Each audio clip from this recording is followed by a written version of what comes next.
आखिर कब तक बांसवाड़ा सांसद यानी कि राजकुमार रोत इसी तरह से सरकार के सामने मिमियाते रहेंगे, गिड़गिड़ाते रहेंगे? आखिर क्यों और कब तक? ये सवाल राजस्थान संवाद पर मैं चेतना शर्मा उठाती हूँ। नमस्कार, आपका स्वागत है। लगातार उन्हीं मुद्दों को लेकर हम आ रहे हैं जिन मुद्दों पर कोई भी बातचीत नहीं कर रहा।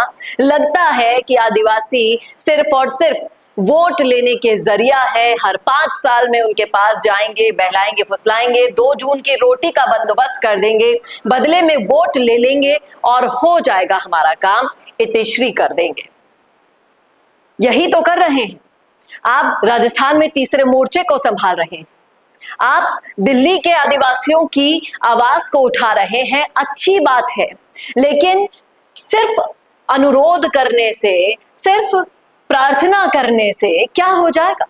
सोशल मीडिया पर एक पोस्ट आज देखा तो वाकई में दुख हुआ ये देखकर कि लगातार इतने अत्याचार सहने के बावजूद आदिवासी समाज आज भी अपने समाज के बिरसा मुंडा को तरस रहा है देखने के लिए कि आखिर कोई तो आए जो उनके हकों की लड़ाई को सड़क पर उतर कर लड़े।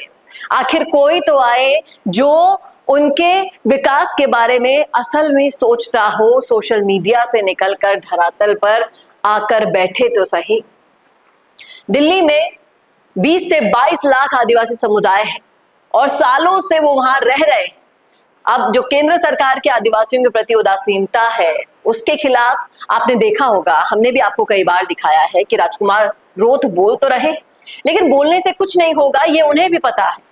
आदिवासी समुदाय की गणना अब जनगणना में एसटी सूची में नहीं होकर सामान्य वर्ग में की जा रही है, इसीलिए उन्होंने एक लंबा चौड़ा पत्र यहाँ पर लिख दिया, उसकी फोटो सोशल मीडिया पर डाल दी और गृह मंत्री अमित शाह से निवेदन कर दिया कि दिल्ली में जो भी आदिवासी रह रहे हैं उनका एसटी कॉलम में सेपरेशन किया जाए और उनको सामान्य वर्ग में ना डालकर एसटी वर्ग बनाकर उसमें उनको संलग्नित करके न्याय किया जाए उनके साथ। ये उन्होंने बोलकर यहाँ पर सीएम को टैग कर दिया, अमित शाह को टैग कर दिया और ये इतिश्री हो गई, यहाँ पर काम खत्म। क्या ये करने से आदिवासियों को वो हक मिल जाएगा जिसके वो हकदार है? ईमानदारी से अगर आपने सुना है ये सवाल तो लिखिएगा कमेंट बॉक्स में इसका जवाब। यहाँ पर लोग बहुत आक्रोशित हो रहे हैं।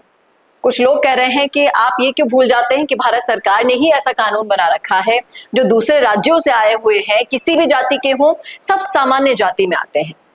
कई लोग कह रहे हैं कि आदिवासी परिवार के साथ अन्याय कर रही है सरकार। क्या दिल्ली में रहने से वो एसटी वर्ग में शामिल नहीं हो पाएंगे? या तो उन्हें अपना घर छोड़ना होगा या हमेशा के लिए वहीं रहना होगा, तो उन्हें सरकार के अकॉर्डिंग रहना होगा। कई लोग कह रहे हैं कि भारत सरकार का रवैया आने वाले समय में बहुत महंगा पड़ सकता है।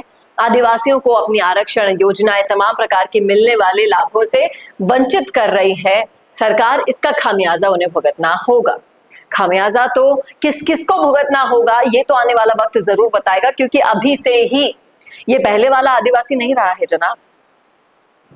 ये बदल रहा है, ये देख रहा है अपने साथ हो रहे अत्याचारों को, ये देख रहा है कि हमारे उन अत्याचारों के खिलाफ कौन मजबूती से लड़ रहा है। और वही उम्मीद राजकुमार रोत में नजर आई थी इसलिए बोल रहे हैं क्योंकि अब राजकुमार रोत भी लड़ाई से पीछे हट रहे हैं।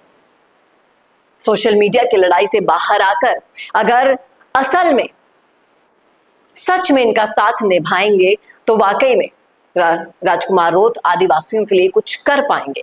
फिर चाहे से वो राजस्थान हो, फिर चाहे से वो मध्य प्रदेश हो, छत्तीसगढ़ हो या दिल्ली हो, आदिवासी के दर्द को अगर अपना समझकर आवाज उठाएंगे, आंदोलन करेंगे, मिमियाने और गिड़गिड़ाने की बजाय, तो ज्यादा प्रभाव आपका पड़ेगा।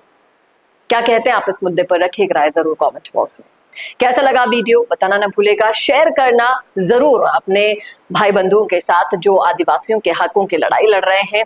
कम से कम वो तो इस लड़ाई को आगे ले जाएं, हम तो आपके साथ बने रहेंगे। नमस्कार। सच बताओ, इंस्टाग्राम पे डेली पोस्ट करते हैं लेकिन फिर भी रिजल्ट 0 ही रहता है ना। तो प्रॉब्लम कंटेंट का नहीं है, होक्स का है। और मिशी मीडिया सोल्यूशन लाया है आपकी इसी प्रॉब्लम का सोल्यूशन, क्योंकि हम बनाते हैं बॉलीवुड हुक रील्स जो इमोशंस को हिट करे और एआई हुक रील्स जो एल्गोरिदम को समझकर काम करे। तो रील्स सिर्फ देखी नहीं जाती, याद भी रखी जाती है। तो अपनी इंस्टाग्राम ग्रोथ को लेकर सीरियस हो ना, तो अभी कॉल लगाओ स्क्रीन पर दिए गए नंबर पर मिशी मीडिया सॉल्यूशंस को। तो वायरल सोचो, स्मार्ट बनो और अभी रील्स बनवाओ मिशी मीडिया सॉल्यूशंस से।